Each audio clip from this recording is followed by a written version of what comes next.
Tayo po'y tumayo at manalangin. Ama naming Diyos na makapangyarihan sa lahat, salamat po. Isang pagkakataon na naman po na maranasan po namin yung biyaya mo, yung pagmamahal mo po sa amin.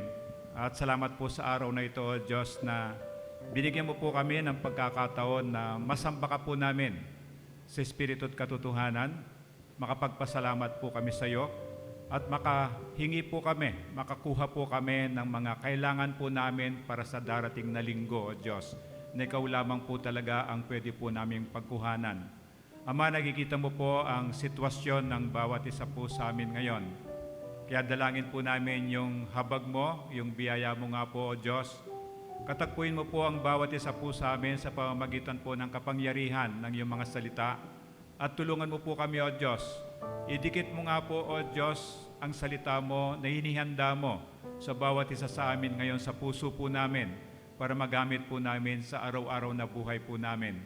Ama, salamat po. Salamat po sa buhay. Salamat po sa pag-asa na pinangahawakan po namin na galing lamang po sa iyo. Salamat po kung paano mo po kami sinamahan sa nakaraang isang linggo, paano mo po pinagaling ang aming mga karamdaman, paano mo po ipinahinga yung mga napapagal po naming katawan, at paano mo po ipinakita yung mga pabor mo po sa bawat isa po sa amin.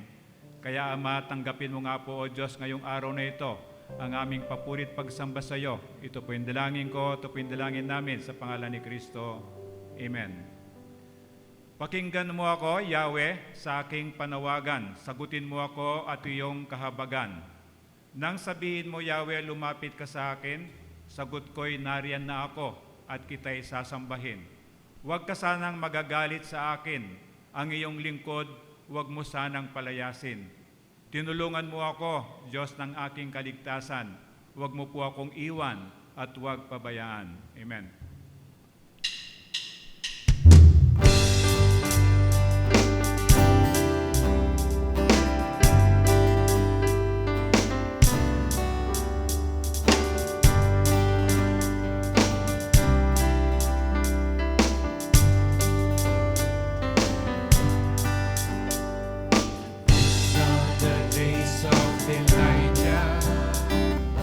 Declaring the word of the Lord.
fresh on me.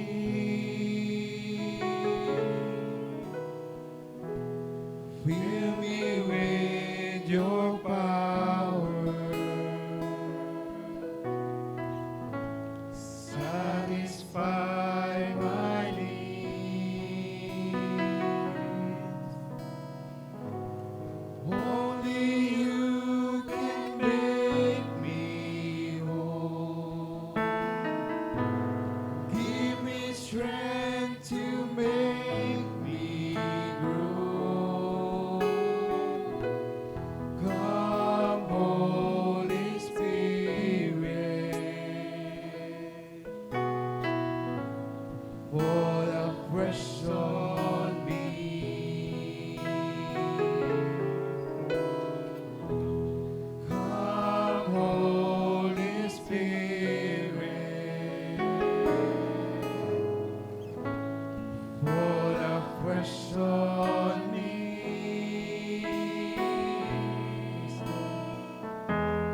Fill me with your power.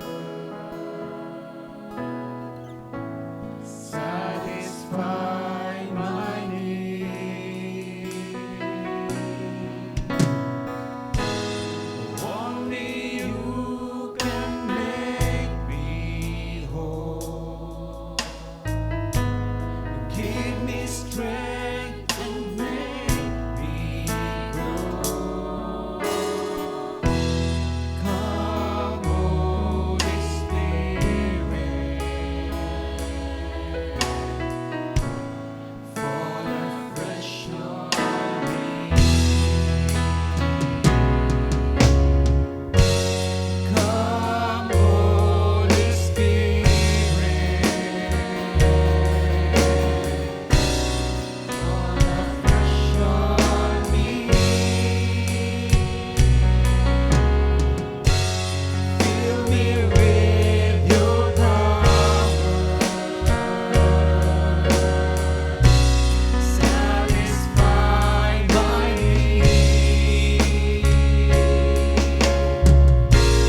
Only you can make me whole. Give me strength to make me grow. Come, Holy Spirit, fall afresh on me. Only you can make me whole. Give me strength to make me grow. Come, Holy Spirit, fall afresh on me.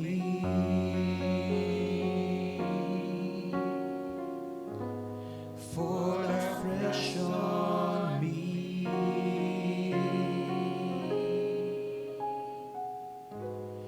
Fall afresh on me.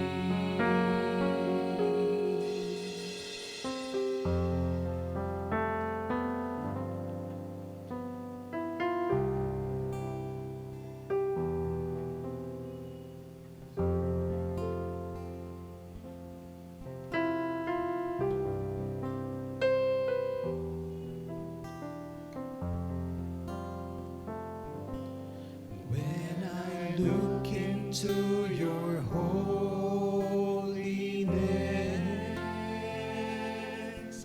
when I gaze into your loveliness,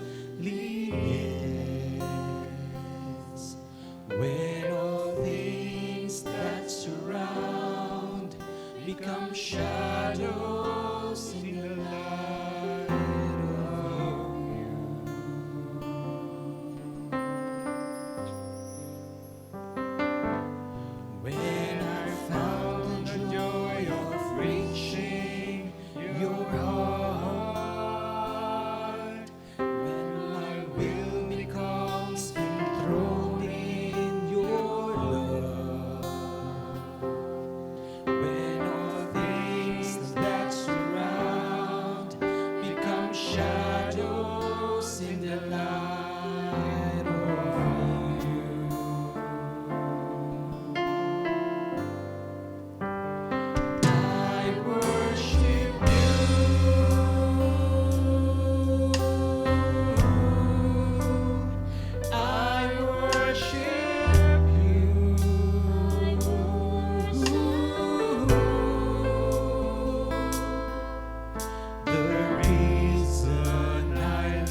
Ama naming Diyos, ito nga po sana yung makita mo ngayon sa mga puso po namin, sa mga pamumuhay po namin na kaya kami nabubuhay, O Diyos, para sambahin ka.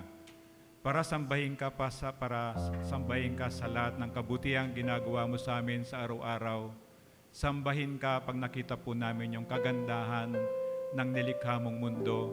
Sambahin ka po namin, O Diyos, pag nakita po namin yung kamukha naming nilalang mo na nasa paligid po namin. At Ama, salamat po dahil may ginawa ka na po sa amin sa araw na ito. At salamat po, O Diyos, na binigyan mo po kami ng pagkakataon na nasaan man po kami, nasa bahay man po kami, nasa opisina, sa man po kami naroroon, ay binigyan mo po kami ng pagkakataon na masamba ka po namin. Ngayon, Ama, tulungan mo po kami sa kapangyarihan po ng banal na Espiritu mo, sa biyaya at kagandang loob ng anak mo si Kristo, O Diyos. Gusto po ka naming sambahin sa pamamagitan po ng pakikinig ng iyong mga salita.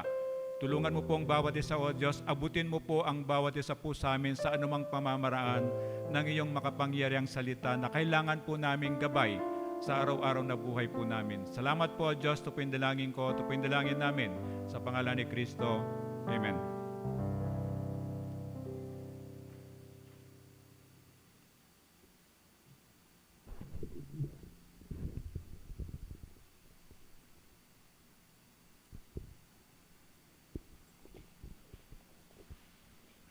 Good morning. Salamat sa Panginoon, katulad ng sabi niya, ano man ang gawin ng mundo, dahil siyang naglalang nun, magsasubmit pa rin ang mundo sa Diyos. Kaya ano man ang mangyari, patuloy natin siyang masasamba sa Espiritu at katotohanan. At salamat sa araw na binigay niya ito na alam natin na meron na siyang ginawa. Ang kailangan na lang natin ay tanggapin. Ang kailangan na lang natin ay biyaya ng Diyos na ito'y idikit niya sa puso't isipan natin para hindi natin makalimutan at magagamit natin siya sa araw-araw na buhay natin. So salamat dahil tapos na. Tapos na yung magandang plano ng Diyos sa 2021. Makikita na lang natin ano yung magandang gagawin niya sa 2021 at sigurado yon. So sabi nga niya, everything works together for good for those who love God. So kung mahal mo ang Diyos, kahit yung hindi magandang nangyayari, tandaan mo, believe me, at the end of the day, pag nakita mo yung resulta, ito pala yung plano ng Diyos, maganda pala ang resulta ng akala ko hindi maganda. At salamat sa ECF na binigay ng Diyos sa atin. Meron tayong temple, meron tayong lahat ng kailangan natin ay hindi lang binigay na ng God, kundi patuloy niyang binibigay ito para maging comfortable, para maging maayos, para maging malinaw yung pagmi-minister ng Diyos sa atin. At salamat na maganda na ang ginagawa ng Panginoon. Salamat din sa mga namumuno sa atin sa gobyerno na naging kaagapay sila ng simbahan para mangyari patuloy yung magandang hangarin ng ating Panginoon. So sa araw na ito, makakapulat tayo ng isang magandang sikat na kwento sa Bible kay Daniel. So ititignan natin dito, ano ba yung bakit napaka-importante, bakit gustong-gusto ng mga bata sa Sunday School? Pag ang kwento ni Daniel, ito yung pinag-uusapan. So sa atin din, meron din relevance to kung bakit pinili ng Diyos ito na gamitin niya sa araw na ito, meron siyang magandang plano sa atin. Yung nakahiwalay para sa Panginoon, titingnan natin sa Daniel chapter 1, verse 1 hanggang 9. Yung tingnan natin bakit hiniwalay si Daniel, katulad natin, patuloy tayong in-encourage ni God na humiwalay tayo. So pwede ba tayong tumayo bilang respeto sa pagbasa ng salita ng Diyos at sabay-sabay nating basahin yung Daniel chapter 1, verses 1 hanggang 9. Nang ikatlong taon ng paghahari ni Haring Jehoiakim sa Juda, ang Jerusalem ay kinubkob ni Nebukadnezar na hari ng Babylonia. Pinahintulutan ng Panginoon na bihagin niya si Haring Jehoiakim at samsamin ang ilang kasangkapan sa templo. Lahat ng ito ay dinala ni Nebukadnezar sa lupain ng Babylonia at inilagay sa kabangyaman ng templo ng kanyang mga Diyos. Iniutos ng hari kay Aspenas, ang pinakamataas na opisyal ng palasyo, na pumili ng ilang Israelitang kabilang sa angkan ng mga hari at ilan sa angkan ng mga maharlika.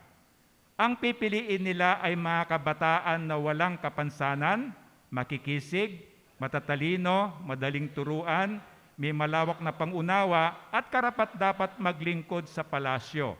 Tuturuan din sila ng wika at panitikan ng mga taga-Babilonya. Iniutos ng hari na sila'y paglaanan ng pagkain at alak araw-araw mula sa kanyang sariling pagkain at alak. 3 taon silang sasanayin bago maglingkod sa hari. Kabilang sa mga napili ay sina Daniel, Hananias, Misael at Azarias na pawang nagmula sa lipi ni Huda. Binigyan sila ni Aspenas ng mga bagong pangalan. Si Daniel ay Belteshazzar, Shadrach naman kay Hananias, Meshach si Misael at Abednego si Azarias. Ngunit pinasya ni Daniel na hindi niya durungisan ang kanyang sarili sa pamamagitan ng mga pagkain at alak na galing sa hari. Kaya pinakiusap niya kay Aspedas na huwag silang pakainin at painumin ng mga iyon. Niloob naman ng Diyos na siya'y kalugdan at pagbigyan ni Aspenas. Amen. Ama, salamat po sa salita mo na iniwan mo po sa amin na hanggang ngayon po, O Diyos, ay pwede po naming balik-balikan, pwede po naming pag-aralan, pwede po naming paghugutan ng lahat ng kailangan po naming malaman at gawin. Kasi nga po, O Diyos, iniwan mo yung Bible sa amin na napaka-bless po namin, na isa complete manual po ng isang tamang buhay, magandang buhay na nasasakupan po ng Diyos na ikaw. Salamat po, O Diyos, pagpalay mo pong bawat isa. Ang kapangyarihan nga po ng Banal na Espiritu po ang lumukob po sa amin. Alisin mo po anuman po yung distraction. Alisin mo po ano po yung sagabal, O Diyos, bagkus, O Diyos. Tulungan mo po kami. Buksan po namin ang puso't isipan po namin para yung inihanda mong salita, O Diyos, ay mapapaglagyan po sa amin. Salamat po, Ama. Ito po yung dalangin namin sa pangalan ni Kristo. Amen. Pwede mo po. So sa panahon natin ngayon, yung mga COVID vaccine na yan, siguro mag-2 taon na tayo, na nararamdaman natin yung pangangailangan talaga natin, na hindi lang yung pagkain, hindi lang yung trabaho, hindi lang yung mga material things. Lahat tayo, I think, even the Christians are not spared, na kahit paano may mararamdaman ka pa ring takot, may mararamdaman ka pa ring agam-agam, at kung minsan napapatanong ka pa rin sa Panginoon. Kaya ngayon sana, ngayong araw na ito, isang bagay na parating gusto lang ng Diyos na makuha lahat ng nilalang niya, yung attention eh. Ito yung pinakamahirap na makuha ng Diyos. Kaya kung minsan may nangyayari na kailangan niyang tanggalin ang kabuhayan ng isang tao, for the purpose of God just want to get the attention of that person. At kung minsan kailangan niyang hayaan ng tao na maratay sa banig ng karamdaman para magkaroon siya ng time na makausap siya ng Diyos. Kaya kung tayo ay wise, kung tayo ay makikinig sa Diyos, bakit ko pa antayin mangyari yun? Lalo na ngayon, aaminin natin, wala naman talaga nakakaalam sa nangyayari talaga ngayon. Wala naman talaga nakakaalam kung ano yung vaccine na dapat kailangan sa karamdaman na yan. Hindi nga ma-identify. Na-identify, nalalagyan ng pangalan yan, pero wala naman talagang 100% na sigurado na nakakaalam ano ba talaga yung nangyayari. Ang Diyos lang talagang nakakaalam nun. So ito yung katotohanan na kailangan natin ng Diyos, na ikaw makonvince mong sarili mo na nakapalibot sa atin ang social media na yan, iba-ibang information, katambak na information, pero doon sa katambak na yon, ang dami rin nakatambak na mga fake news, mga fake information. Kaya sabi ni Jesus, no wonder, ako yung katotohanan. Gusto mo malaman ang totoong nangyayari sa mundo ngayon? Sa akin ka lumapit. Hindi ko lang ibubulong sa'yo.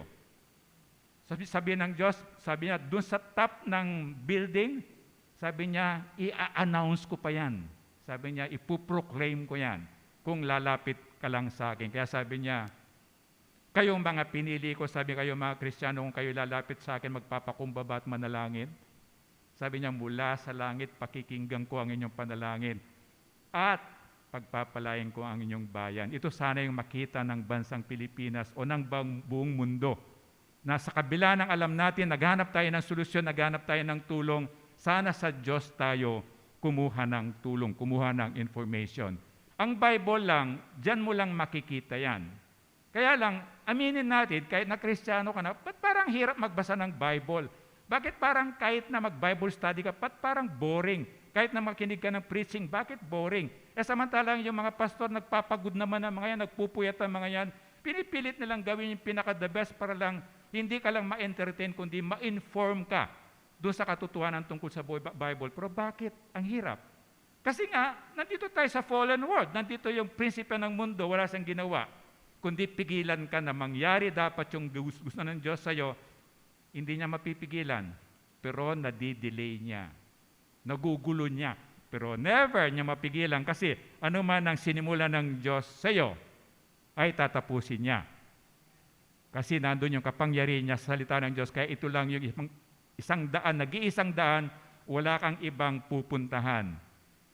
Last week nakita na natin yung kaibahan ng Mount Zion at saka Mount Sinai. Yung bundok ng Diyos at saka yung bundok ng Sinai na nasabi nga ng Bible, nakakatakot yan. Kasi nga dito sa bundok ng Sinai, yun nga kung yung kautusan o yung Old Covenant sa Old Testament. Kaya para makapunta ka ng langit, kailangan yung mga ritual na yun, mga tuntunin na yun, ma-perfectly masunod mo siya. Kailangan mo ikaw makumuha ka ng mga pang-alay mo, panghandog mo ng kapayapaan, paghandog mo ng kasalanan. Alam ng Diyos yun. Kaya lang from that time, tinitrain tayong mag-uubay ka ba sa akin o makikinig ka ba sa akin? Siyempre, paano ka mag-uubay kung di ka nakinig? Makinig ka ng instructions, and then paano nag-ubay ka, tama yung inubay mo. Kaya di ba meron mga tao sa atin na gustong masunurin siya, gusto niya sumunod. Tapos inutusan mo, yung pala hindi naman clear yung yung narinig niya. So pag sunod niya sa'yo, babalik siya sa'yo. Ano po kasi yon? So at the same sa Panginoon, wala siyang ginawa kundi paulit-ulit ibang senaryo, ibang lingwahe, ibang analogy para lang maintindihan natin para ang punto niya, makasunod tayo sa Kanya. So sabi niya, kapag dito ka sa Mount Sinai, sabi niya, nakakatakot yan. Bakit siya nakakatakot? Kasi susumpain ka dyan eh. Kasi nga, kapag hindi mo nasunod yun, kahit na yung 10 lang, na-break mo yung isa, bali wala yung 9. At ang mas kalap pa nun, may kalakip na sumpa. That was the Old Covenant. Para maligtas ka, meron kang effort.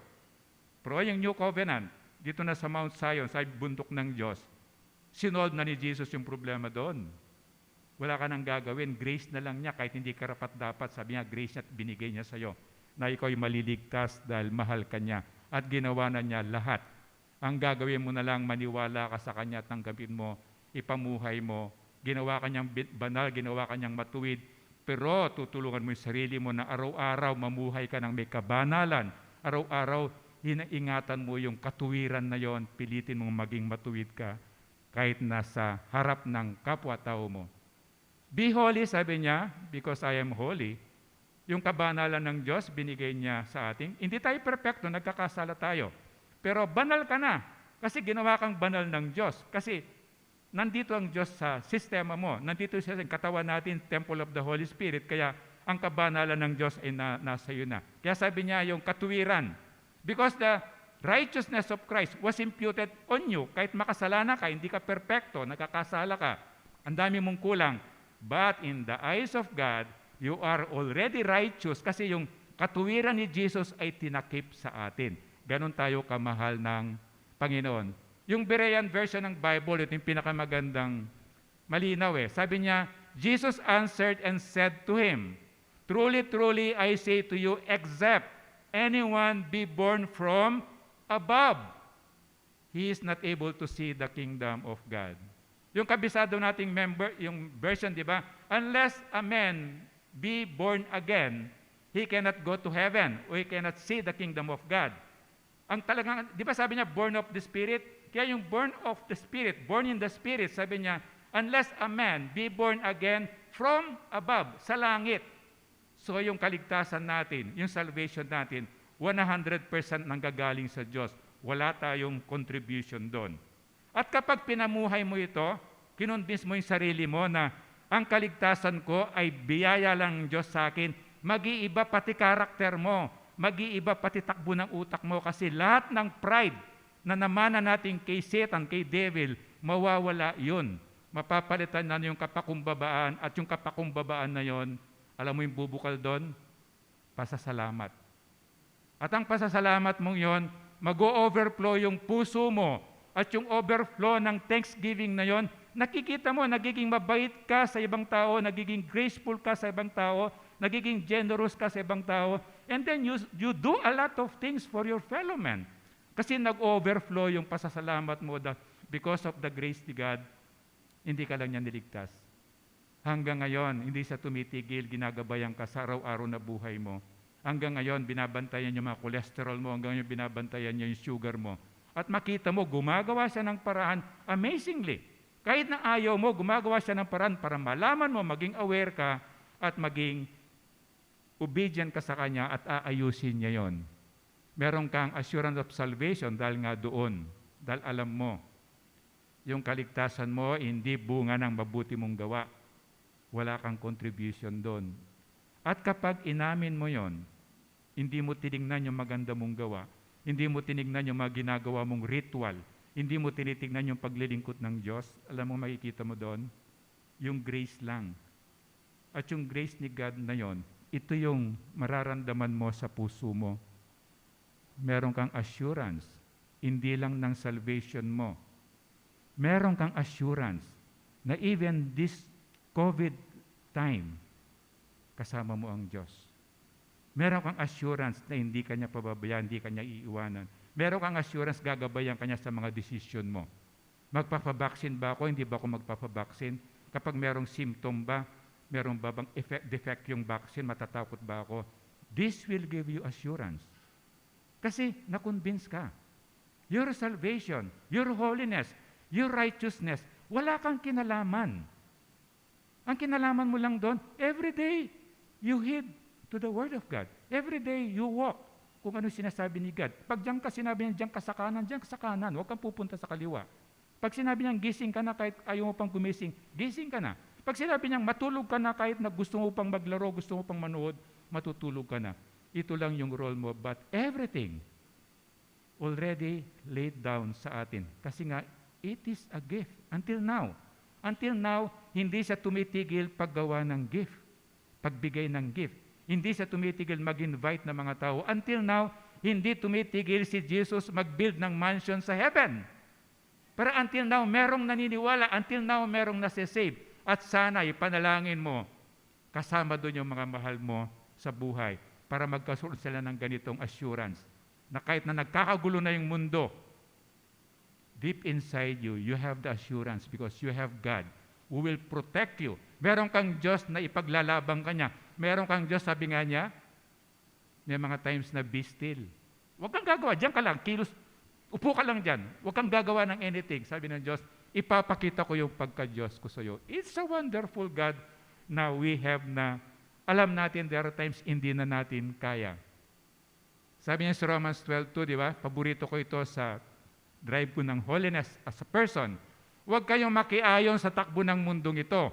Sa halip, hayaan ninyong baguhin ng Diyos ang inyong pag-iisip upang maunawaan ninyo ang kanyang kalooban. Sa gayon, magagawa ninyo kung ano ang mabuti, kalugod-lugod at ganap na kalooban ng Diyos. Ang problema dito, pag hindi mo nakuha yung susi nito, yung sinasabi ng Diyos, effort natin yung ginagawa natin. So sabi ng Diyos, hayaan mo. Parang, halimbawa, sinasabi ng Diyos sa akin, hayaan mong ako yung magbago niyan. Hayaan mo ako yung magligtas sa'yo. Hayaan mo ako yung tumulong sa'yo. Hayaan mong ako yung maging teacher mo. Hayaan mong ako yung maging pulis mo. Parang sinasabi ng Diyos eh. And it start dito kasi very powerful itong brain natin na napakalaki niyan. Kaya ang first step sabi niya, pwede ba? Anda, sa mga iniisip mong yan, sabi niya, karamihan niya, mga duda-duda mong yan, di naman totoo yan eh. Hayaan mo akong baguhin ko yung pag-iisip mong yan. Pag binago niya yan, anong gagawin niya? Itatanim niya. Ididikit niya yung salita dito. At kapag may naisip ka galing sa demonyo, ang demonyo naman, di naman sabi papatay ka. Mag-iisip siya very little things na against kay God. Then you will start to compromise. Yung little compromise na yon, magko-compromise ng konti, and then it become an obvious sin. At sabi ng Bible, yung sin na yon, it can lead to death, kamatayan. Kaya sabi niya, hayaan mo ang Diyos na magbago ng kaisipan. Anong gagawin ko? Panginoon, ang dumi-dumi po ng isip ko, ang likot-likot ng isip ko. Pwede ba tulungan mo ako? Yung sinasabi mo, pinagkakalog ko po sa yung isip ko ngayon, baguhin mo po. Alam, pag sinabi mo yon, inirequest, baguhin mo, babaguhin niya yon. Di ba, kapag naglalaro tayo ng kahit yung mga games, di ba wala ka na sa laro, nandito pa yon? Then makita mo, hindi ka naman naglalaro, pero mga kamay mo, nung panahon namin, ganun mga kamay gumaganon, kahit wala kang hawak na na joystick, di ba? Gumaganon-ganon yung mga mo. Because nandun Pero pag inano mo sa isip, sa Panginoon na baguhin po yung isip ko, mawawala sa isip yon, yung daliri mo hindi na gaganon kasi wala ng brain to command. Sabi niya, no compromise. Ito yung titingnan natin sa ugali ni Daniel. Bakit siya pinili ng Diyos? Bakit ka pinili? Bakit ka nandito? Because sabi ng Diyos, marami ang tinawag pero kokonti. Kokonti lang yung pinili. The fact na you have that salvation, pinili ka ng Diyos. Para ko maging banal, ginawa ka ng banal ng Diyos, ginawa ka ng matuwid ng Diyos, paano mo pananatilihin yon? How could you have a lifestyle ng may kabanalan? Lifestyle na matuwid, no compromise. No compromise, ibig sabihin, yung dapat na ito ay, halimbawa, dapat ito, sabi niya, palinisin mo para maging maputi ito, dapat puti talaga siya. Kung minsan, gray na lang siya, di pa siya puti, parang alam mo, Pinoy, pwede na yan. Hindi ganon. A person who does not compromise, kapag A yan. Kahit na kapag yung apple, kay pronunciation mo apple o apple pa rin yun, apple pa rin yun. Yun ang walang compromise. Ibig sabihin, hindi mo binabago. Hindi mo binabago yung dapat. So ito yung makikita natin kay Daniel. Napakabata ni Daniel. It's a very inspiring story. In spite ng kabataan niya, ganun siya minold ng parents niya. O ganun siya inalagaan ng Diyos. Maraming businessman na bago nag-business yan, hindi naman nag-isip ng masama yan Nung bago pa siya, nangangarap pa lang siya maging businessman. Di ba, pag naging businessman ako, magiging mabuti akong businessman. Hindi ako magkakaroon ng 2 accounting books, isa lang. Magbabayad ako ng tax ko faithfully, religiously. Sabi niya, hindi ako magkukurap, kundi magiging tapat ako sa mga customer ko. But when a businessman go to the system, a corrupt system. Anong system? Ito yung mundo. Bakit corrupt ang mundo? Because it's a fallen world. Bakit corrupt ang mundo? Kasi prinsipyo ng mundo is Satan. What would you expect? So, pag pumasok yan, itong magaling na businessman, nag-start siya mag-compromise, yun na. Akala niya, totoo yun, yung bangko niya, lumalaki talaga, totoo yun. Wealth niya, lumalaki talaga. But, hindi niya nakikita sa kabila nun, paganon siya, spiritually, paganon siya, pababa ng pababa. This is the result of compromise. Maraming mabuting estudyante, mabuting policeman, mabuting teacher, mga mabuting driver, politician, mabubuti yan, mga Harvard graduates yan, nag-aral pa sa Amerika yan, mga cum laude, karamihan dyan, mga abogado pa, ang karamihan dyan. Tapos itong mga Christians, the same. Nung bagong Kristiyano yan, talagang parang hindi siya makabasag pinggan. Nagtaka lahat sa bahay pag-uwi niya. Na hindi lang siya naghahali-hallelujah. Bigla siya nagmamano. Bigla siyang nagpapadaya sa mga kapatid niya. Pero nung tumagal, bakit itong Kristiyano nagbago? Because nagsimula siyang mag-compromise. Kanino? Sa mundo. Kanino sa mundo? Yung prinsipe ng mundo. Sino prinsipe ng mundo? Ang devil. Nag-compromise siya palital-lital. So lahat ng tao, they were created by God in the image of God. Good lahat yan. Kaya lang, ito yung pinag-aaralan natin ngayon. When you start to compromise sa mundong kinalalagyan natin ngayon, ito na yung magiging resulta. Na instead na maging Christ-like ka, you become hindi ka na Christ-like. You become, anong gusto mong tawag sa'yo? Devils-like, Satan-like. Kaya makita mo, di ba, kahit sa TikTok, of course, alam ko wala akong TikTok Pero siyempre, dahil kung friend kita, nakikita ko yung mga post mo ng TikTok, di ba? At tuwang-tuwa ka pa, meron kang malit na sungay, di ba? Tuwang-tuwa ka pa na yung sungay mo pula pa, di ba? Yung mga ganon. Tapos hindi lang, nag-aantay ako, naghanap ako ng magagawa ko ng analogy, sana hindi siya kilala yung mukha. Pero meron sanang malit na sungay, meron siyang malit na sungay, tapos meron siyang malit na buntot, di ba? Pero wala akong makita. Pero ito yun eh.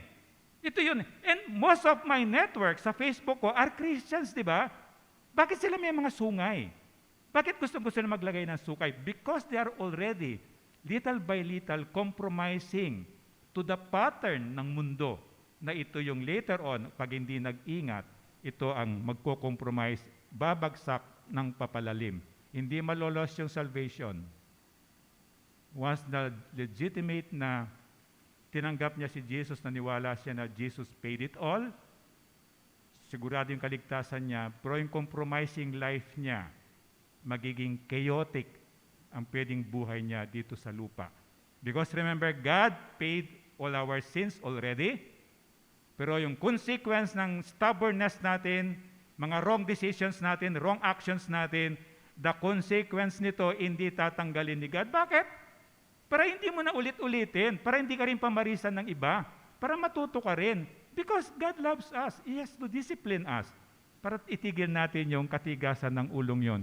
So lahat tayo were created good. Pero sabi ng Diyos, pag hindi mo inihiwalay ang sarili mo sa mundong yan, ikukurap ka niya. You can be confident na Jesus in you, pero binigyan ka ng freedom ni God. At pag ginamit mo yung freedom na yon against kay God, you can be the enemy of God. Kahit na save ka, you can be the enemy of God sa araw-araw na pamumuhay mo.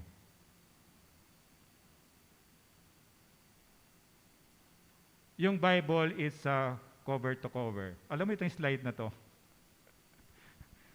When I'm doing the sermon, hindi, baka, kasi magtanong, bakit nilagpasan ni Pastor yun? When I'm doing the sermon, meron akong inspiration dito. Nung nire-review ko na kasi kaninang umaga, sabi ko, ano bang ibig sabihin dito? Kaya nakalimutan ko until now, sorry. Yung cover to cover ang Bible, ito lang sinasabi niya.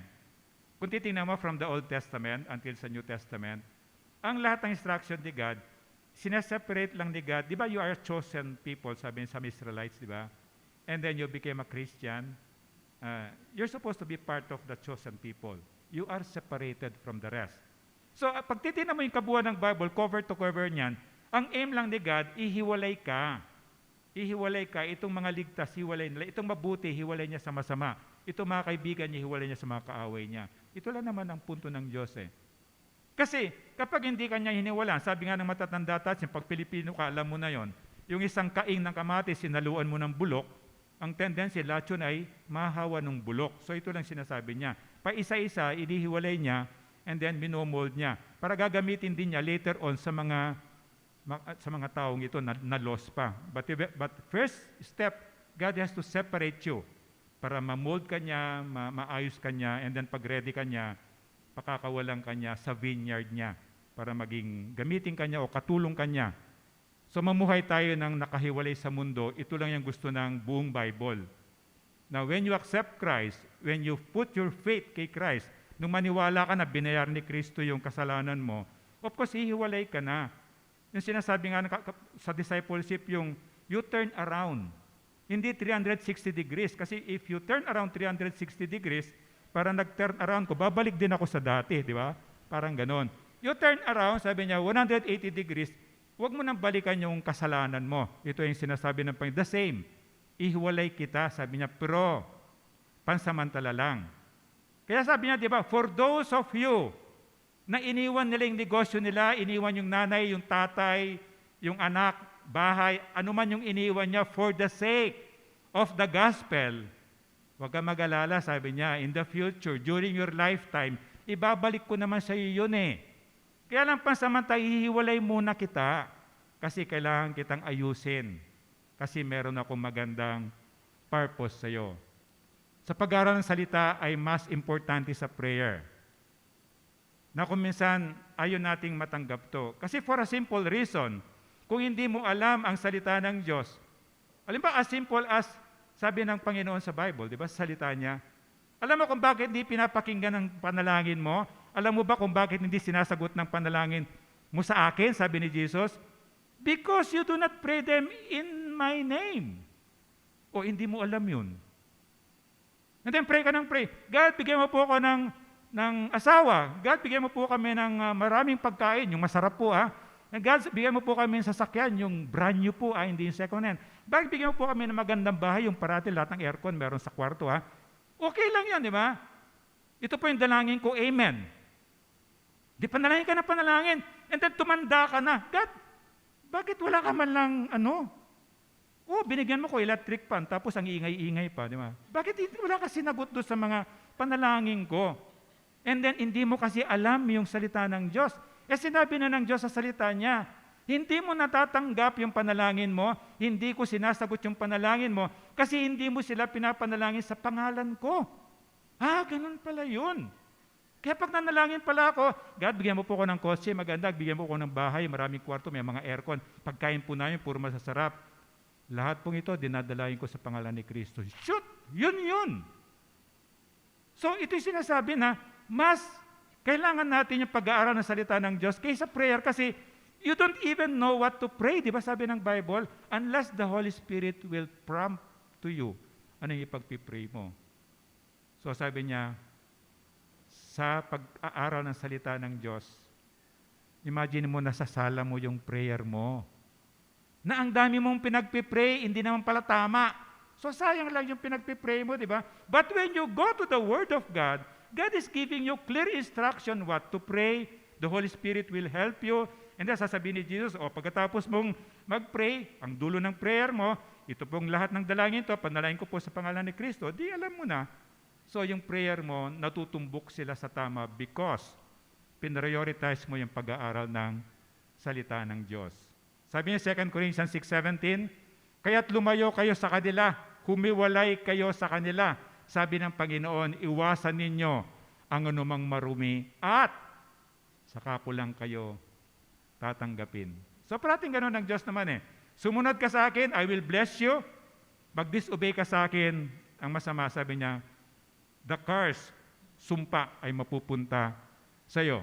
James 4:4, di ba sabi niya, mga taksil, hindi ba ninyo alam na kapag nakikipagkaibigan kayo sa sanlibutan o mundo, ay kinakaaway naman ninyo ang Diyos? Ang sino mang nagnanais na maging kaibigan ng sanlibutan o mundo ay nagiging kaaway ng Diyos. Samput na lang yan. Nandito tayo sa fallen world, wala kang choice. But do not go with this pattern.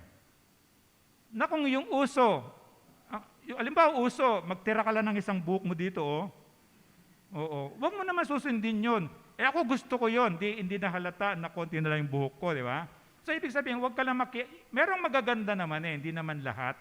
Pero sabi niya, not to the point na sinusunod mo yung pattern ng mundo o yung uso o yung fad na hindi mo alam na papalayo ka na pala sa Diyos.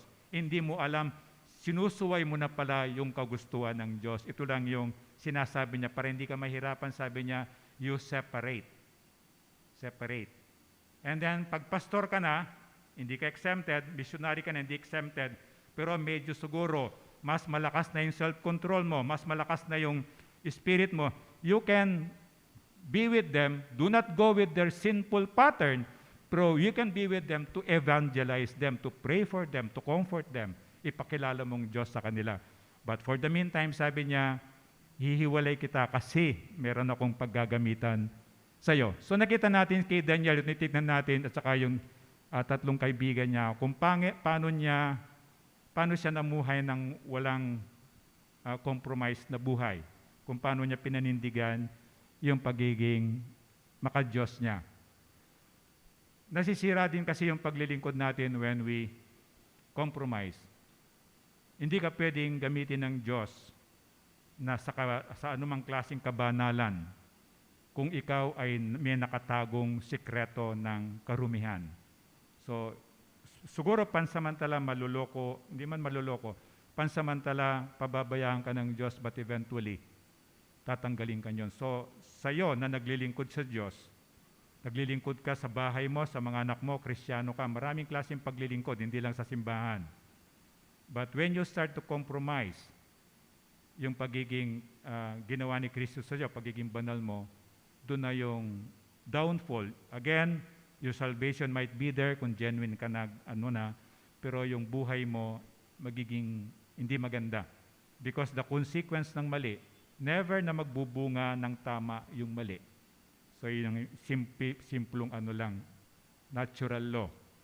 2 Timothy chapter 2 verse 20. Sa isang malaking bahay ay may iba't ibang uri ng kasangkapan. May yari sa ginto o pilak, at mayroon namang yari sa kahoy o putik. May ginagamit para sa mga tanging okasyon, at mayroon namang pang-araw-araw.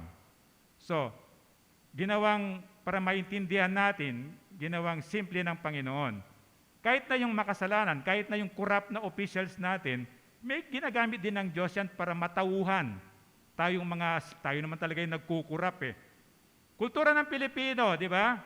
Kung aaminin natin, sa bata pa lang anak natin, tinitrain na natin siya magkurap eh. Paano nangyayari yon? Di ba utusan mo yan? O bili mo nga ako ng luya. Naku, ang hirap utusan, di ba? Pero subukan mo dyan. Bili mo nga ako ng luya, yung sukli sa'yo. Ang bilis-bilis nun. So bata pa yan, tinitrain na natin. Ngayon, pag hindi mo siya mabigyan, hindi na sumusunod ngayon yan, di ba? Kahit ako, di ba, sabi ng auntie ko yata, o auntie ko na bunutan mo ako di ba may uban yung puti-puting buhok, konti-konti lang yan, di ba? Bunutan mo ako ng puting buhok, 25 isa. Siyempre, hanapin mo yun, di ba? Gusto ko makarami. Yung kahit hindi pa puti. And then, at patingin nga, nakailan ka ba? Sabi niya, ito auntie, ganito karaming binilang kong ganyan. Patingin nga, ginano ka. Nalaglag eh. Pero totoo nun, corrupted din ako kasi nga gusto kong makarami ng kita, bubunutin mo kahit yung hindi marami. Ito yung turo ng mundo. Kaya sabi niya, sa probinsya dati, ewan ko ngayon, meron pa yatang ganito eh, ewan ko lang. Sa amin, meron kaming ganito, di ba? May mga parang estante, tapos naka-display pa nga pag malitang bahay mo, sa sala nga yan. Kasi proud ka, meron kang mga babasagin yan, hindi yan plastic. Mga babasagin yan, di ba? And then pag may bisita ka, di ba, saka lang lumalabas yan. O, tapos kayo pang araw-araw nyo, di ba, kuminsan plastic, kuminsan sa amin yung parang yero, parang yero na hindi naman silver yon. Pero pag may bisita, nilalabas yan, di ba? Kahit sa mga kumot, di ba? Kahit sa mga punda, pag may bisita, bagong punda, ikaw, hindi mo alam kung anong amoy na yung punda mo, di ba? O kamisan utay-utay na, hindi mo alam kung kung pinariban yung punda mo. So, ito yung sinasabi ng Diyos, pinili kita. Meron akong paggagamitan sa iyo. Ngayon kung special ang paggagamitin ni God sa iyo, medyo strict siya. Medyo special ka, hindi ka yung pasat pang araw-araw. So you have to endure that. Yung molding niya, medyo matagal, medyo yung refining niya, medyo mahirap kasi nga may paggagamitan siya. And then, ang number 1 na i-require niya sa iyo, you cannot compromise because you are chosen. You are chosen to do a special job, so kailangan mo talagang no compromise na lifestyle. Ibig sabihin, medyo malungkot kuminsan yon kasi hindi ka na makasama. Kapag merong birthday na alam mo merong inuman, hindi ka na makasama pag alam mo sila naninigarilyo. Ito maganda, you have to maintain yung holiness mo. At paano mo gagawin? Pinaka-simple, you separate yourself. Sinasabi ng Panginoon. Hebrews 7:26. Sa makatuwid, si Jesus ang pinakapunong pari na kinakailangan natin. Siya'y banal, walang kasalanan ni kapintasan man. Inihiwalay sa mga makasalanan at itinaas sa kalangitan. Si Jesus na nga yan eh. Si Jesus na nga, hindi naman nagkatawang tao siya, hindi naman nawala yung pagka-Diyos niya. But just the same, he has to be separated. Kasi hindi mo pwedeng ipaghalo yung kabanalan sa karumihan o sa kasalanan. Si Moses the same. Si Ruth, si David the same. May mga buhay sila makikita mo sa kwento nila na they cannot compromise. Alam mo si Ruth, lalo na si Ruth eh. Di ba si Ruth na yung namatay ng asawa niya, si Naomi, Christian, maka-Diyos si Naomi. And then nung byuda na sila, lahat, silang 3 byuda na, sabi niya, maghiwa-hiwalay na tayo. Pero nakita mo ba yung buhay ni Ruth na paano siya hindi nag-compromise? Sabi niya, hindi kita iiwan, sabi niya sa mother-in-law niya. Kasi yung Diyos mo, Diyos ko na ngayon. So kung saan ka, dun ako. So kung sa mamatay, dun ako. Ito yung buhay na no compromise. Ibig sabihin, paninindigan mo yung buhay na pinili mo o binigay ng Diyos sa'yo. Si David, the same, makikita natin sa dami ng mga kabataan na pinili sa kwento natin, nagibabaw sila. Kaya sila inilagay sa Bible. Para of course, Kristiyano sila, pero kahit na Kristiyano ka, sana magaya natin sa kanila na kasi kahit Christian tayo ngayon, very prone tayo sa compromising lifestyle. Kahit malilit na bagay, nako-compromise natin. Kaya nga sinabi sa Ezekiel, remember sa Bible, after ng Ezekiel, the book of Ezekiel, and then the next is Daniel. Sa book of Ezekiel pa lang, binanggit na siya. Kung magkataon naroon si Noe, Daniel at Job, sila lamang ang maliligtas dahil sa matuwid nilang pamumuhay. Dito si Job, si Daniel, ang tagal, si Job, si Noah, ang tagal nang namatay ng mga yan. Ito si Daniel, buhay pa, pero bakit binanggit ni Ezekiel dyan? Ganong kaimportante si Daniel na pwede tayong may makuha sa kanya. Na-imagine si Noah at saka si Job, ang tagal nang namatay, pero binanggit ng isang propeta na isinama at iginit na pa kay Noah. Sabi ko kay Daniel, grabe ka naman, no? Grabe naman yung pagkadakila mo na hinentulad, hindi ka lang hinentulad, sinandwich ka pa sa isang mga magigiting na Kristiyano, magigiting na mga leader ng Panginoon, si Noah at saka si Job. Pero sabi niya, ito yung gayahin nyo. Si Daniel natin titingnan ngayon. Iniwalay para sa Panginoon. Si Daniel, di ba? Siya ito eh. And then ito yung 3 kasama niya. Verse 1 ay 3 taon ng pag-aari ni Haring Joachim, si Huda, ang Jerusalem ay kinubkob ni Nebuchadnezzar na hari ng Babylonia. Jerusalem, city of God. Bakit sila kinubkob? Alam na natin ang kwento, di ba? Kasi when you compromise, ano gagawin ng Diyos? I will not help you. Hindi kita tutulungan sa gera mo, pero kung magiging tapat ka sa akin, sabi nga ni God, upo ka lang dyan, ako lalaban sa kanila, mananalo ka sigurado. Yung pinaparating sinasabi ni Aaron, nabasa raw niya, nasabi niya, darating ang araw, lalapit ka sa akin, manalangin, di kita pakikinggan. At darating araw, hanapin mo ako, hindi mo na ako makikita. Totoo yun eh. Many times sinabi ni God yun eh. Pero when we keep on compromising, lumalayo tayo. Kaya hinayaan niya ang Jerusalem na masakop ng kaaway nila. Verse 2, pinahintulutan ng Panginoon na bihagin niya si Haring Jehoiakim at samsamin ang ilang kasangkapan sa templo. Lahat ng ito ay dinala ni Nebuchadnezzar sa lupain ng Babylonia at inilagay sa kabangyaman ng templo ng kanyang mga Diyos-Diyosan, di ba, o Diyos. Kapag giyera kasi, ang unang tinatarget nila, yung simbahan ng locality o ng bansa. Para gusto nilang ipakita lang, yung natalo nga namin yung Diyos mo eh. Kami pa kaya. So every conqueror, ito yung tinatarget nila. Katulad ginawa din ni Haring Nebuchadnezzar yan, di ba? Sinamsam niya yung mga kasangkapan sa templo para patunayan niya na yung Diyos nyo nga hindi nanalo sa akin. Kayo pa kaya? So talo na kayo. And then dito, alam mo, from the start, maraming beses sabi ni God, kapag ibinigay ko na sa inyo yung kingdom na yan, you have to kill those people. Patayin mo lahat ng mga tao, huwag kang magtitira dyan sa mga taong yan. And then dito sa binasa natin, sabi niya, hindi pinatay si Joachim eh. Binihag lang siya eh, hindi siya pinatay.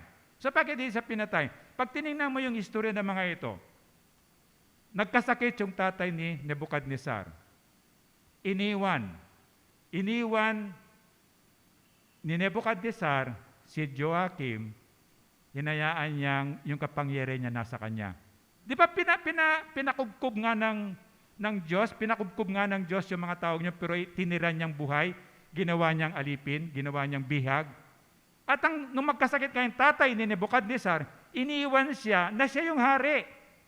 Gagawin mo ba yon? Paano kapag balik mo? Wala na. Tatalunin ka niya. Pero, siyempre matalino si Nebuchadnezzar. Akala ba ni Joachim, pag iniwanan ko siya kasi may sakit yung tatay ko, may sakit yung tatay ni Nebuchadnezzar, sabi niya magagawa niya yung masama? Hindi. Kukuha ko ng hostage. At kasama sila sa Daniel, parang hostage. Na habang wala si Nebuchadnezzar, kahit si Joachim pa ang hari, hindi sa gagawa ng masama kasi meron siyang hostage na 4. 4 lang itong hostage niya sa Judah. Ang mga kasama ni Daniel dito, imagine mo mga 75, mga 50 kids, teenager na 50 o mga 75. Ang mga ages nila, maybe, pag tinignan mo, siguro, the youngest is 13 years old, 14 years old, 17 years old. Kasing edad lang ni Aaron, pinakamatanda. Imagine mo, these are teenagers. These are teenagers na pinili ng Panginoon. Pero meron siyang, hindi alam ni Joachim, meron siyang hostage. Na hindi ka pwede magluko-luko dyan, hawak ko yung mga teenagers ninyo. Ito yung tatlo, ito si Daniel, di ba? And then itong mga kasama niya.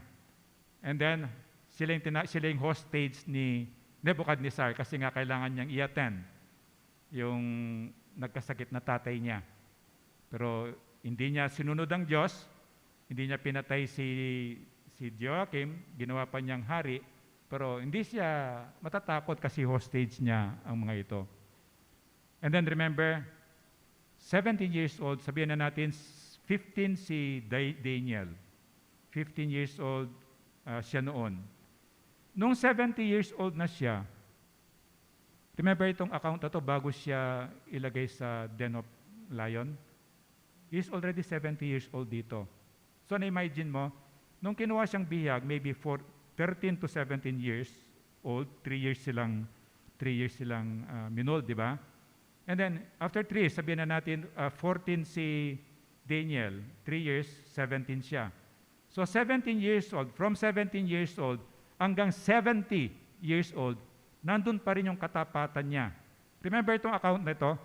Kapag nananalangin siya, nakaharap pa rin siya sa Jerusalem. Asan ang Jerusalem? Dito, itong sikatan ng araw.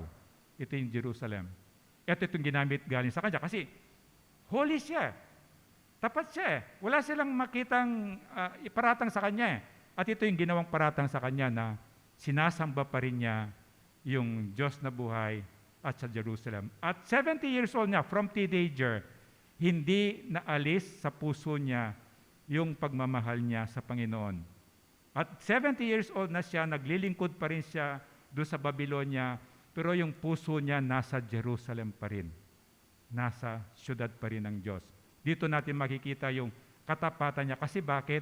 All those years, Daniel did not compromise. Paano hindi siya magko-compromise sa buhay? Sabi niya sa verse 3, inutos ng hari kay Aspenas, ang pinakamataas na opisyal ng palasyo na pumili ng ilang Israelitang kabilang sa angkan ng mga hari at ilan sa angkan ng mga maharlika. Hindi basta-basta people. Marami din naman sa ordinary people, pero dahil nga hostage nga eh. So, these kids must be a family ng either ari, mga royal blood, mga maharlika. And then, siyempre, kung anak ka ng hari, o mga royal blood, mga maharlikang ito, di ba bata ka pa, may tutor ka na dyan eh. So, bata ka pa, meron kang mataas na intellectual. Yung pagkain mo, inaalagaan na. Yung katawan mo, inaalagaan na. Meron kang certain period of exercise. Meron kang dietitian. Because you belong to a royal blood. So bata pa sila kung bakit yung posture nila maayos kumpara mo sa ordinaryong tao. Verse 4, ang pipiliin nila ay mga kabataan na walang kapansanan, makikisig, matatalino, madaling turuan, may malawak na pangunawa, at karapat-dapat na maglingkod sa palasyo. Tuturuan din sila ng wika at panitikan ng mga taga-Babylonia. So, siyempre, pag pumili ka sa kabataan ng Huda o ng Jerusalem, mangunguna yung mga anak ng mga hari kasi bata pa sila, alaga na yung balat. Bata pa sila, alaga na yung pagkain. Bata pa sila, tinuturuan na sila ng etiquette. Bata pa sila, may mga tutor sila. So nangingibabaw talaga sila sa ibang mga kabataan. So napili ngayon, tama yung sinasabi ng hari, galing sa royal family o mga maharlikang pamilya. Dito sa Senate of Philippines, kasi yung mga, kapag galing ka ng royal family, kapag galing ka ng maharlikang pamilya, di ba, bata ka pa, alam mong gumamit ng mga kubyertos, yung mga etiquette. Tapos marunong kang magsalita, marunong kang tumayo, train ka paano magbihis. Ibig sabihin, maglilingkod ka sa hari, pipili kayo ng kabataan na meron din silang parang social grace. Ano yung social grace? Ibig sabihin, pag hinarap ka sa hari, parang parang karapat-dapat ka. Na yung itsura mo, karapat-dapat. So, nung pinag-aaralan nga, sabi ko, hindi ako mapipili. Hindi ako mapipili kasi sabi dito, di ba, walang kapintasan, wala naman akong kapintasan. Pero sabi niya, matatalino, o sabi niya, matalino ako. Sabi niya, mahagwapo. Sabi niya, konti lang ako. So, sabi ko, hindi ko mapipili. Pero alam mo, yung social grace, ito yung mukhang hindi ako mag-fit in doon. Kasi I have to have that social grace. Na kapag tumayo ako sa tabi ng hari, ibig sabihin, yung paglakad ko, yung grace ko, parang pangpalasyo. So bakit ko nilagay itong, naalala ko itong Senate of the Philippines? Kaibigan ko si Congressman Pilapil, incumbent congressman siya, pero bagong Kristiyano siya. So nagkaroon siya ng fire. Parang in a sense, magtulungan kami sa pag-grow namin sa Christianity, pero nauna ako sa kanya kasi busy siya. Ako marami akong training na nakukuha. Siguro that's one of the reason. But anyway, nagkaroon siya ng desire na mag-Bible study kami sa Senate. Alam mo sino ang iba-Bible study natin? Mga COMSEC. Kasi meron siyang COMSEC. Congressman siya. Alam mo kung sino yung mga COMSEC? These are the top-notch lawyer. Na pag sinabi ko, Congressman, gawa mo ako ng batas nga sa child prostitution, magagaling na sila yung gagawa. Then ako, na congressman, ako yung magpapasa sa Congress. Eh di, siyempre ako excited ako. And then, bakit ko na-discover na wala akong social grace? Pagdating namin, of course, ang kotse niya, di ba, bagong-bago nun, yung Estrada na pickup. Siyempre, ang plate number niya is 8. So, mararamdaman mo kapag dumaan ka, nang sinasakyan mo may plate number na 8, kakaiba. And then, pagdating namin of course, nakabarong naman ako, sa GCF may mga barong naman ako Aser pa lang ako sa GCF noon, pero marami akong training. Pero ang dadaling ko sa Senate, gagamitin ko yung Evangelism Explosion na training. Magsishare ng gospel, mahaba yung pro-detailed, pero napakaganda niya. Anyway, magkaklase kami, clinician ako. So, because of that, nagkaroon kami ng desire na idalhin sa Congress yon. Mga COMSEC ang tuturuan. Ngayon, siyempre, pagdating sa Congress, siyempre, sikat siya. Ako pagdating, sabay kami, pero pagdating doon sa entrance, siyempre, mauuna siya. Maiwan ako doon. And then, siyempre, isip niya, nandito lang ako sa tabi niya, siguro napalayo na siya, wala ako. Saka siya bumalik. Bakit hindi na ako nakasunod? Ino-hold nila ako doon. Na pinapaiwan yung baril ko. Wala naman akong baril. Na siguro, sa ako lang na-realize, siguro they thought I was a bodyguard o driver o ano. Kaya siya bumalik na hindi, ayaw po namin, sabi niya ayaw po namin kapain kasi nasa blue lane ka. Pag blue lane, BIP yun Parang sa NFA, sa DFA, when you get a passport, merong blue lane, pang lang yun, dignitaries lang yun, parang ganon. And then pagbalik niya, doon ko na-realize na wala ako social grace. And then pagdating namin doon sa mga tao, siyempre first time namin makita. Siyempre siya kilala siya Pero ako, parang hindi ako nakikita. And then saka ako in-introduce. And then of course, nung magkaroon na kami na-realize nila na I have something sa spirit. Pero alam mo, binindicate, wrong yung word. Alam mo, tinulungan din ako ng Diyos na iakyat niya ako doon. Kasi Congressman Pilapin is like may employment status na rin sa GCF. And then dumating ang time, nag-decide ang elders na itigil yung work sa Senate. At that time, malaki na yung work doon. Ibig sabihin, nag-invite na ako mga pastor from GCF para magdagdag, tumulong. Kasi maliliit na grupo lang, kapag lumaki yung grupo, binibreak namin. Para hindi obvious. Makita mo, nagkukwentuhan sila ng lunchtime, pero Bible study yon. Kasi nga may mga Islam na wives na sumasama doon, pero secretly. So ang tawag ko nga doon, alikabok ministry, na we penetrate, pero nag-decide ang GCF na itigil yon because they're not going to GCF. Of course, empleyado sila lahat, mga pastors na tumutulong sa akin, later on, marami na kami, pinatigil. Ano nangyari? Hindi ako staff ng GCF, I'm just a volunteer. At pinagpatuloy ko yon sa grace ni God hanggang sa mag-graduate sila. At pag nandun ako, dala-dala ko yung sasakyan ni Congressman, plate number ko 8, at hindi na ako napagkakamalang driver kasi ako na lang yung pumapasok doon. So ito yung sinasabi ng Diyos, sineseparate kita because I have something. Pero sa kanila, meron silang social grace kasama doon sa requirement na yon. Na kapag tumayo siya sa harap ng hari, parang magmamatch siya. Hindi siya kakaiba. Alam mo yung ibig sabihin ng ganon. And then verse 5, iniutos ng hari na sila'y paglaanan ng pagkain at alak araw-araw mula sa kanyang sariling pagkain at alak. 3 taon silang sasanayin bago maglingkod ng hari. Bakit ganon? Pwede naman yung secondary pagkain, di ba? Pwede naman yung pagkain na special pa rin, pero hindi yung alak ng hari. Remember yung alak ng hari? This is supposed to be the best. Di ba? Yung iniinom ng hari, ito yung best. Yung pagkain ng hari, ito yung best. Pero bakit ito yung isi-share sa mga sabihin na natin na 75 na teenager? Bakit ito yung ipapakain? Ako personal na naisip ko, para hindi lang utang na loob eh. Alam mo, merong word na binigyan kita ng pabor, binigyan kita ng magagandang pagkain. It's not manipulation eh. Binigyan kita ng magagandang gawa. So when I request something from you, hindi ka makahindi. So para magkaroon silang ganong feeling na pinakain ng hari, hindi sila Babylonians, di ba? Remember, they are captives. Mga alipin o mga alipin, ginawang alipin, mga bihag sila eh. Pero tuturuan sila maging Babylonians, maging Chaldeans. Chaldeans during their time, sila yung pinakamatalino, sila yung pinaka-advanced na knowledge, sila yung may alam ng lahat. Pero nakakalungkot lang, they are pagans. May mga paganong Diyos-Diyosan sila. Pero sila yung magaling compared mo sa mga taga-Jerusalem o Judah. And then 6, kabilang sa mga napili ay sina Daniel, Hananias, Misael, Asarias na pawang nagmula sa lipi ni Huda.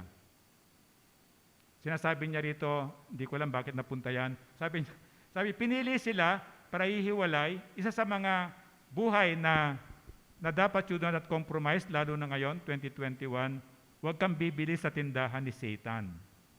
Na hindi siya masama, ang laki-laki. Pero pag tinignan mo, sinuri mo, it's from the world. It's from the devil.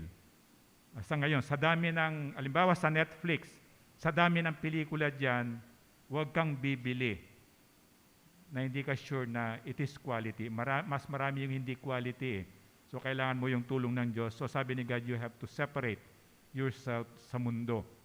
7, sabihin, binigyan sila ni Aspenas ng mga bagong pangalan. Si Daniel ay Belteshazzar, Shadrach naman si Ananias, Meshach si Misael, at Abednego si Asarias.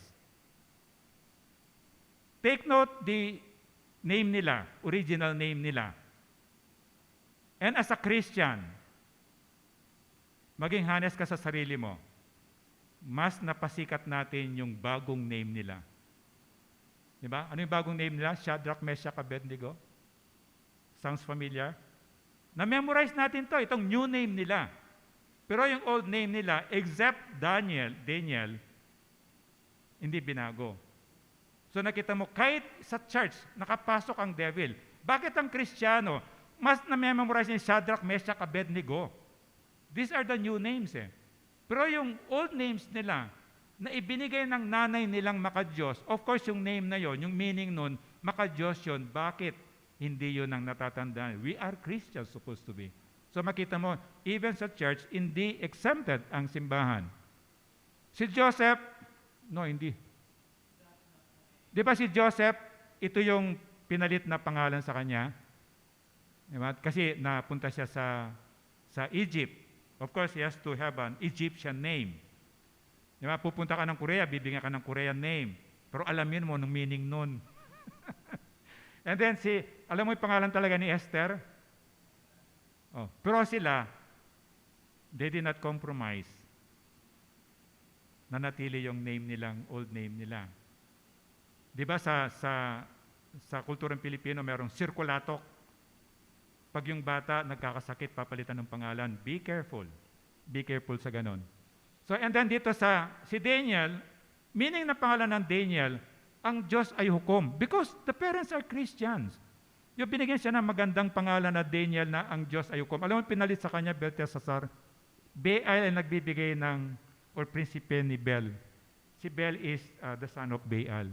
Imagine mo yung pinalit na pangalan, kalaban ng Diyos. Ito yung pinilan, Belteshazzar, yung Baal. Yung Daniel, ginawang Belteshazzar. Pero salamat sa Diyos, iningatan si Daniel, nanatili yung Daniel na pangalan niya. Kung nagkataon, ang Book of Daniel, Book of Belteshazzar. Di ba? So, but yung tatlo, dito, maybe, kahit ako guilty ako doon, bakit nanatili sa atin yung bagong name nung tatlo? Bakit hindi yung old name nila na merong magandang significance? Yung Ananias, ang Panginoon ay maawain. Imagine mo, pangalan na Ananias, ang Panginoon ay maawain. Pinalit sa kanya, Shadrach. Alam na mga Christians to. Mas tanda nila yung Shadrach kaysa Ananias. Yung meaning pala ng Shadrach, yung Marduk, it's a pagan god. Si Marduk is a pagan god. Isa sa mga pagan god na nag-offer ng mga child sacrifices, may mga temple prostitutes sila, na ibig sabihin kapag nakipagnig ka sa isang prostitute, is a godly thing to them. Imagine mo yung ganon. Na si Ananias, ang tunay niyang pangalan, pero even Christian churches, mas na-promote natin yung Shadrach. And Christians, they remember Shadrach compared dun sa Ananias na original name niya. Na he's a Christian, parents niya are Christians kung bakit lumaki siyang mabuting Kristiyano. And then si Misael, di ba? Ang meaning ng pangalan niya, kung ano ang Panginoon. Di ba? Ito yung pangalan mo. And then, pinalit sa kanya, Meshach, it's a moon god. It's a moon god na ni Meshach. So, si Ako is anak ng moon god. Imagine mo, pinalit ng pangalan mo. Pero again, Christian churches, mas kabisado pa yung Meshach kaysa doon sa Misael. Panagkwento sila, kahit ako, guilty ako dyan eh. Hindi mo maririnig sa akin yung Misael. I would always compare, sasabihin ko si Meshach, na even Christian churches, napasukan na pala. And then yung Azarias, di ba? Bira mo marinig. Pero si Abednego, parati mo maririnig kaysa mga Christian churches. Azarias, ang Panginoon, ang aking katulong. Wow! What a name! Pero pinalitan, Abednego, tagapaglingkod ni Nebo. Sino si Nebo? Anak ni Baal. Di ba? Na mga Diyos-Diyosan ng mga pagano. Na sila ay mga anak ng Maharlika, mga royal family na Christian from Jerusalem or Uda. Bata pa sila, minold sila. Imagine mo, 13 years old to 17 years old, they do not compromise. Ang babata nila, they are just teenagers. They are just kids. Pero makita mo yung pananampalataya nila sa Panginoon. Verse 8, ngunit pinasya ni Daniel na hindi niya durungisan ang kanyang sarili sa pamamagitan ng mga pagkain at alak na galing sa hari. Kaya pinakiusap niya kay Aspenas na huwag silang pakainin at painumin ng mga iyon. Bakit sa pagkain at alak lang? Di pa tuturuan sila ng lingwahe, ng kultura, tuturuan sila lahat ng siyensya, ng science ng mga Chaldeans. Bakit hindi sila umalma doon? Bakit hindi sila umalma doon sa tuturuan sila about science, about architecture, about glass technology? Sa mga Chaldeans nagsimula yan, sa Babylonia nagsimula yan eh. They have the best knowledge. Although kahit na pagan sila. Because bakit? Bakit pumayag sila Daniel, pero pagdating sa pagkain at alak, Hindi sila pumayag. Because sa Bible, sa Old Testament, merong specific instruction kung ano dapat kakainin at hindi dapat kakainin. Pero yung pag-aaral, wala. Sa mundo, wala. So, makikita mo sa edad nila, yung decision nila based on their knowledge sa Bible. Nasa Bible nga, pag pinatay mo nga yung hayop, nililehans lang yun, hindi mo tinatali eh. May mga ganong ritual. And then sa kanila, they do not eat pork because the Bible said it so. Pero yung mga Chaldeans, abay, delicacy nila yung baboy. Gustong-gustong pagkain nila. And that's, I think, one of the best reasons kung bakit pinanindigan nila yung no compromising life, hindi kami kakain sa pagkain niya kasi it defiles our body according to the Word of God. Yun ang tinuro sa kanila, yun ang tinanda nila. Ngayon, mag-aral ako ng science, it's okay. Walang instruction ng Bible na to forbid me to study science. Pero pagdating sa pagkain, pinanindigan ni Daniel. Daniel will not compromise. Nasa Bible ang kumpletong manual ng buhay at sinunod nila Daniel to in spite of their age. Napakabata nila. Pero makita mo, you remember, at the age ng 70, yung nakita natin kanina, at the age of 70 si Daniel, ganun pa rin yung puso niya sa Panginoon. Nakatuon pa rin siya kahit na nasa Babylonia siya, nakatuon pa rin yung panalangin niya dun sa Holy Temple ng Diyos sa Jerusalem. Kasi alam niya, hindi lang niya alam, ginagamit niyang guide sa buhay niya ang Bible. And verse 9, niloob naman ng Diyos na siya ay kalugdan at pagbigyan ni Aspenas. When you do not compromise, you are with God. But when you start to compromise, lumalayo ka na sa Panginoon. Papalapit ka sa enemy ni God. Katulad ng Saturday, pinanalangin namin, gusto namin nandito ang worship team na kundi man tayo makapag-ano ng Sunday, we can record. But the same, magwo-worship ng Sunday. Kahit ako lang mag-isa, o lang magwo-worship ng Sunday. Sinong may gawa? Bakit naging madali sa kapitan? Si God yun. Sinong gumawa? Bakit hindi nasita? Si God yun. Nakalusot kayo, hindi ka nabarangan. Si God yun. So the same. If you will continue, faithfulness kay God, next week, you can do it again. So kakantahin nyo yung do it again. Next week. Ang katapatan ng isang tao sa pagsunod sa salita ng Diyos ang ginagamit ng Diyos sa kanyang ubasan. Tayo doon. We are chosen for a special purpose. Kristiyano ka, nauna ka sa family mo, meron kang purpose, meron kang layunin na pinapagawa si God sa iyo. Ang kailangan niya, you start to live a life na hindi ka nagko-compromise. Kahit konting kasinungalingan, konting pangungupit, konting sama ng loob, you settle it with the Lord para magamit ka niya dun sa maganda niyang plano.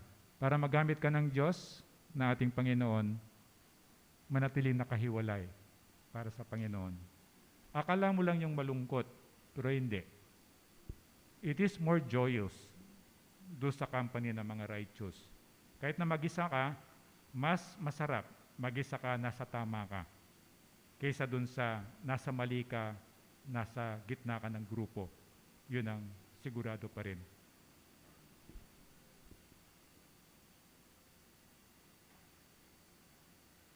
Bakit meron yan?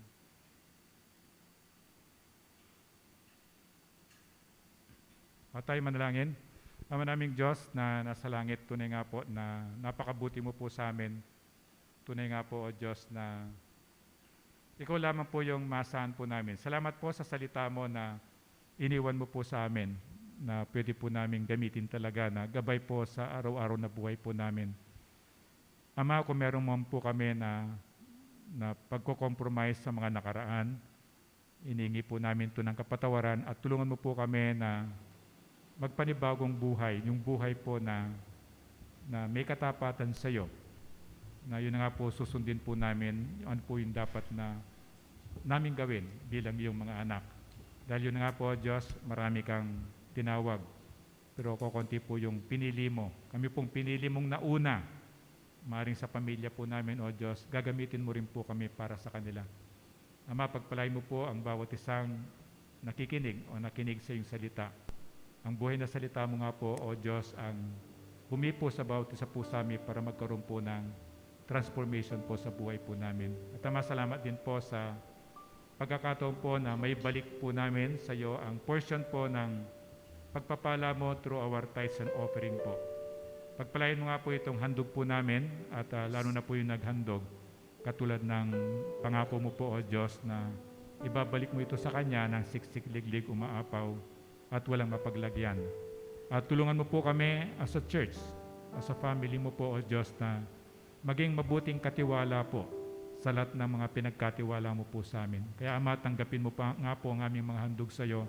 Tanggapin mo nga po, Diyos, ang aming pagsamba sa iyo sa mamamagitan po ng mga handog po namin. Ito po yung dalangin ko, ito po yung dalangin namin sa pangalan ni Kristo. Amen.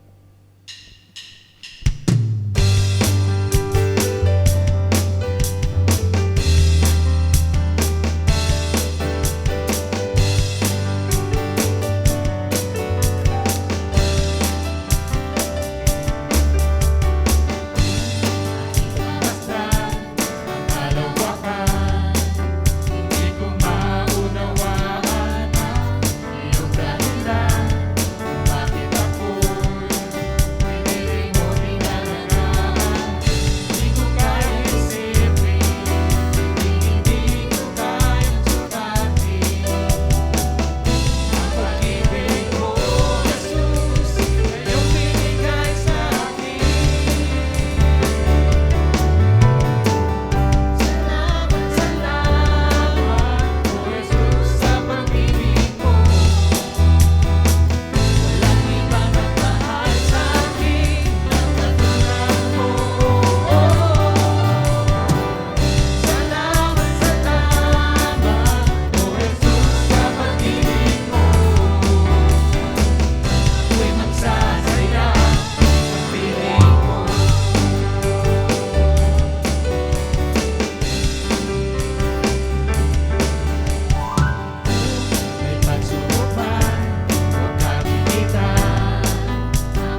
Kung merong first timer, pati na yung mga, baka meron kayong naimbita sa mga bahay nyo na kasabay nag-worship, i-welcome din natin sila at i-welcome natin ang bawat isa.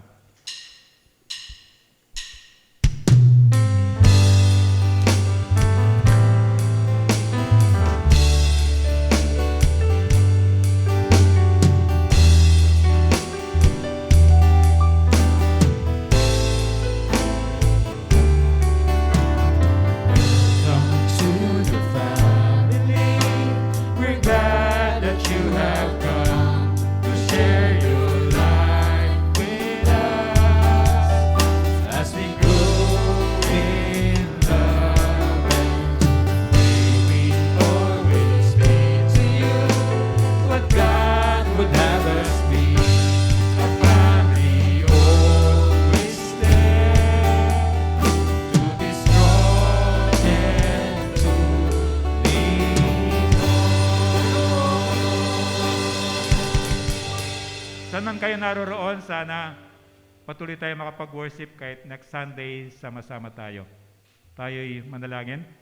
Ama, salamat po dahil nakasama ka po namin. At salamat po, O Diyos, dahil it's a privilege po na kami po'y hinanap mo at pinalapit mo po sa iyo. At salamat po, Diyos, pagpapalang galing po sa iyo ay ibinibigay ko din po sa bawat isang nandito po sa amin, yung mga nag-worship po sa bahay, o kahit na po kung sino man po yung nakikinig o nanonood ng recording na to, O Diyos, abutin mo po ang bawat isa ng iyong mapagpalang kamay, wala ka pong lalampasan. Ama, namatay ka po, pinatay ka po para sa kasalanan po ng lahat ng tao sa sanlibutan. Alam ko po hindi ka titigil dahil hahanapin mo po ang bawat isa po sa amin kasi mahal mo nga po ako. Salamat po, O Diyos.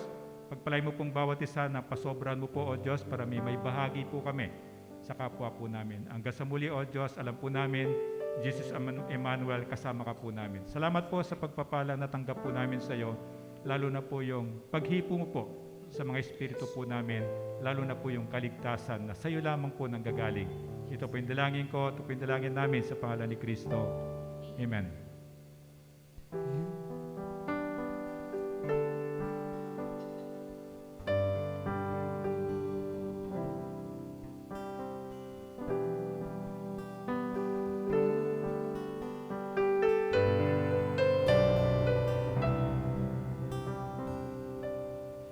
You unravel me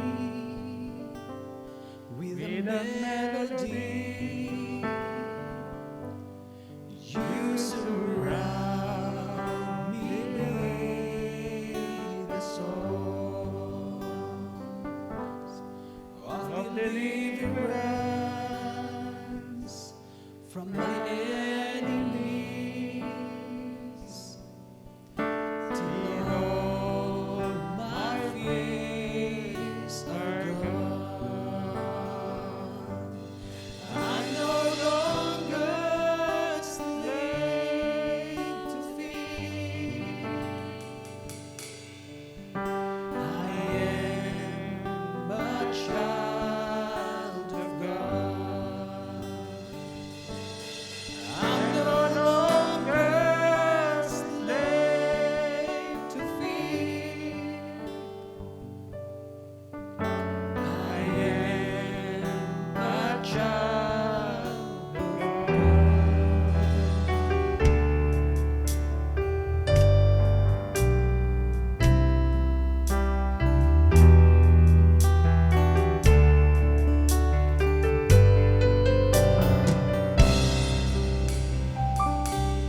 From my mother's womb, you have chosen me. Love has called my name. I've been born again into a family. Your blood flows through my veins. I'm no longer slave to fear.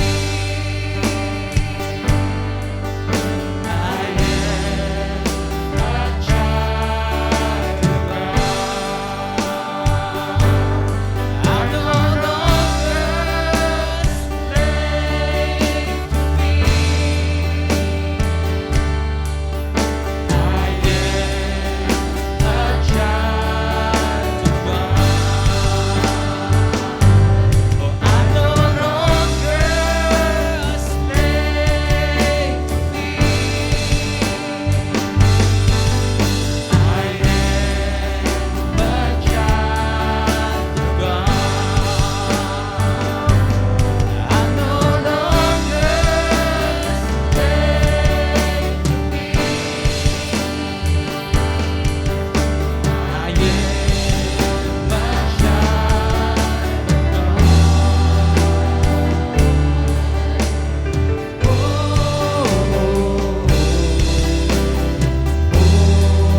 child of God.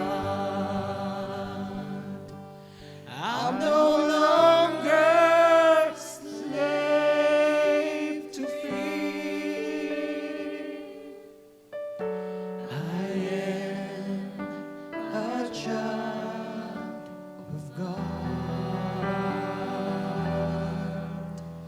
I am a child of God. I am a child of God.